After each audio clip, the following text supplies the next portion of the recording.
কেটে দিয়েছিলাম।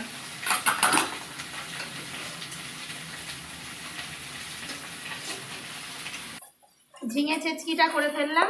আর করেছি হচ্ছে এই যে আম দিয়ে মুসুরির ডাল, আমগুলো তো খুব সুন্দর করে করলাম। আর এখানে করেছি পটল ভাজা। আর আর মাছের জন্য আলু ভেজে রেখেছি। এটা হচ্ছে আমাদের শোল মাছ। শোল মাছের পিস কিন্তু আমরা বড় খাই না। এই দেখুন এইরকম টুকরো টুকরো করে করি, লাল করে ভেজে মাংসের মতন রান্না করবো। রান্নাঘর দোতলা রান্নাঘর তো আপনারা দেখেছেন, হাওয়া বাতাস লাগে। আমি এই ছাদের রান্নাঘরেই রান্না করি। গরম তো, সব জায়গাতেই গরম। আর এখানে রান্না করলে লাস্টে আর আমার কোনো কাজ থাকে না।